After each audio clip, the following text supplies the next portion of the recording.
She ran, barefoot, breathless, heart thundering in terror. For a moment she was no longer a slave, just a woman chasing the idea of freedom.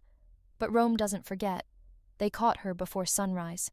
The punishment wasn't just revenge, it was a warning, etched in flesh, built to outlive her scream.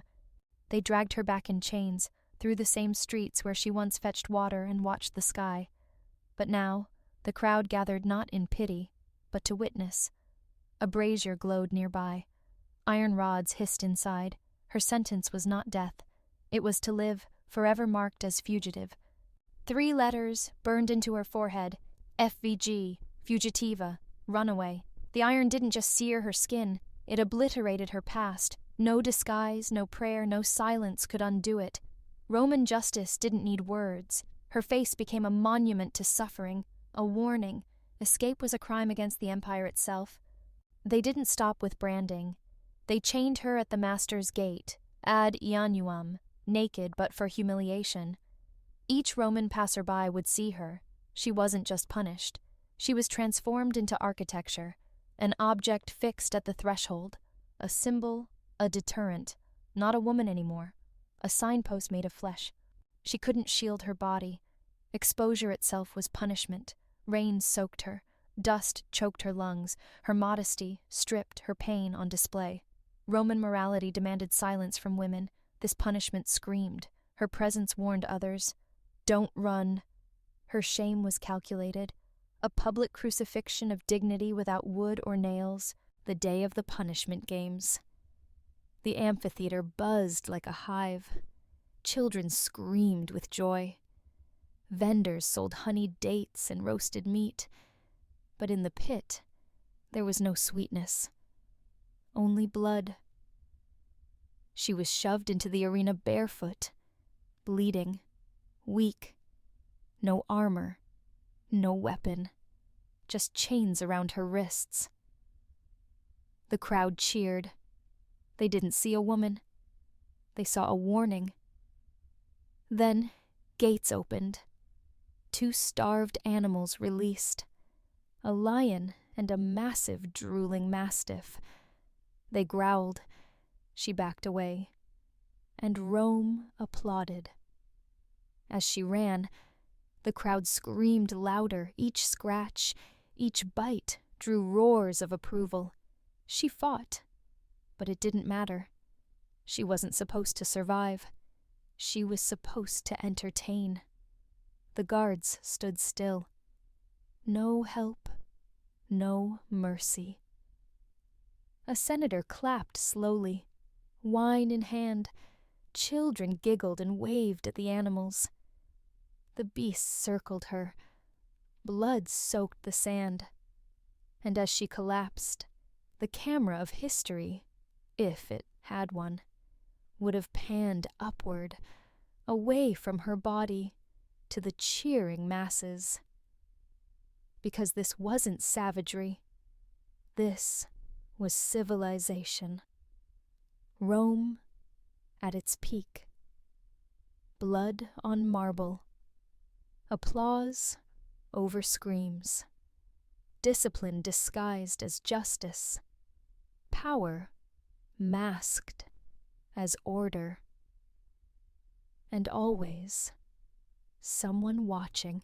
She entered the arena stripped, unarmed, shackled. She was no gladiator, no shield, no training, no fate but death. The crowd cheered, not because they hated her, but because they didn't see her. Rome had erased her humanity. She was now only entertainment. Her screams would compete with the roar of lions after the whipping. They didn't take her back to a cell. They paraded her. A blood-streaked shadow limping through a grand Roman villa. The family gathered as if for theater. Children sat cross-legged. The master stood, arms folded. Other slaves lined the walls, eyes lowered. She walked past them, naked, bleeding, broken, each step a humiliation, each glance a reminder, you are less. She reached the atrium. The master nodded. That was it. Approval. Not for her. For the punishment. For the ritual. Rome was addicted to rituals. Not just in temples. In homes. In punishment. In domination. She collapsed by the fountain. Nobody moved to help. Water trickled down marble lips of a god statue, mocking her. She had been made an example. And now, she was expected to serve tea. The transformation was complete. From human to tool, from will to object. Rome didn't need cages. It built prisons in the mind. You walked freely, but you were never free. And everyone played their part. Even the broken. Especially the broken. They didn't stop at her. Punishment echoed outward. The system was a hydra. Cut one limb, 10 bled. Her son, barely 7, was torn from her arms. No ceremony. No words. Just hands, rough and fast. She screamed. He screamed louder. But screaming changed nothing in Rome. Nearby, another man, flogged. His fault? He worked beside her the day she ran. Another woman, sobbing, clutching a cloth once held by her sister. Sold. Gone. The courtyard became a stage of separation, a slow-motion explosion. Chains went in every direction. North, south. Markets, mines. Each link dragging a soul apart. The cost of her escape attempt wasn't hers alone. It became a generational curse. That's how Rome kept order. Through communal fear. Everyone watched. Everyone learned. Don't run.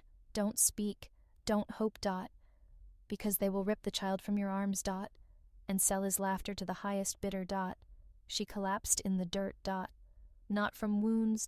From what was taken. From who was taken.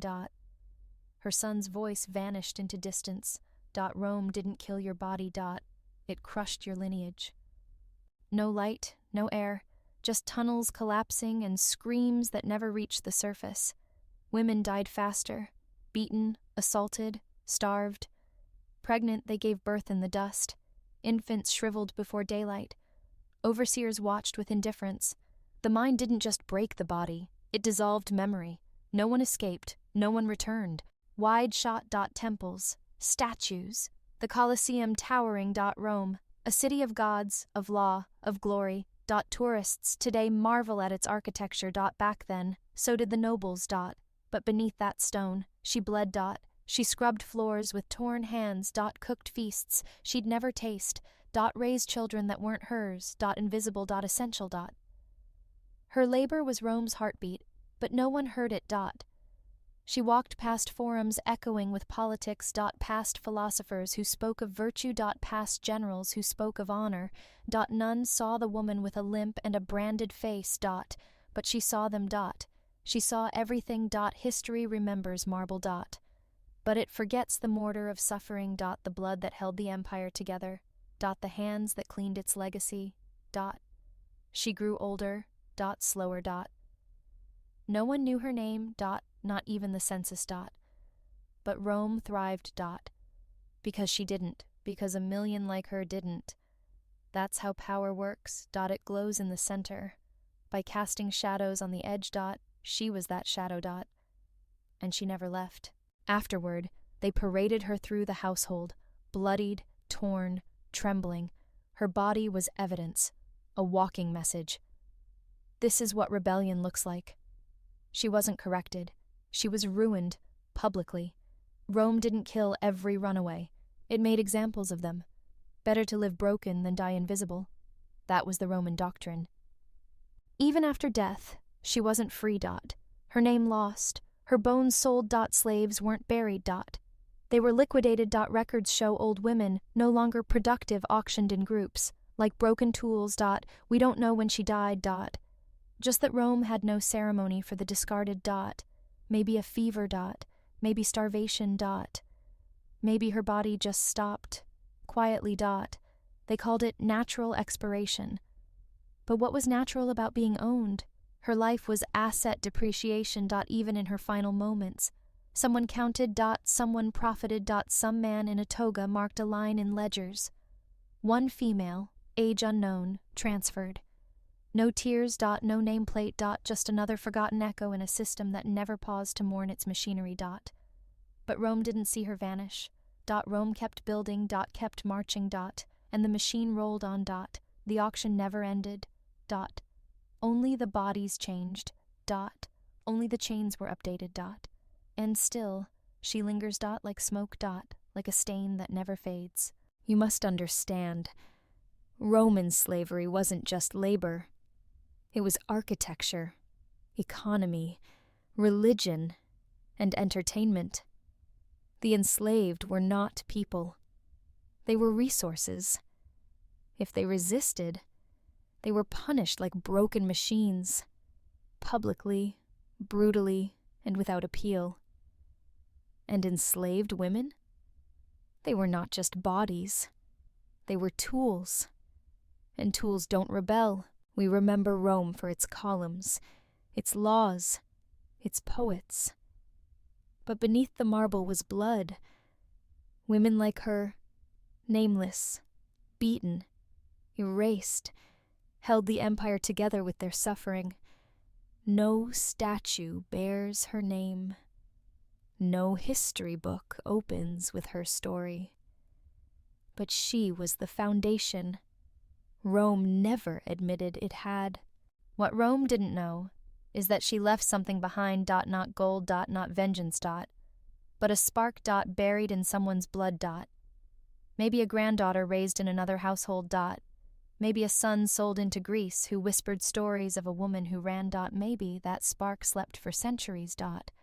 Until another woman, another age, stood up and said, "I will not obey." The fire Rome tried to kill became a legacy of resistance. Even when names were erased. Even when stories were silenced. Blood remembers. Pain etches messages into DNA.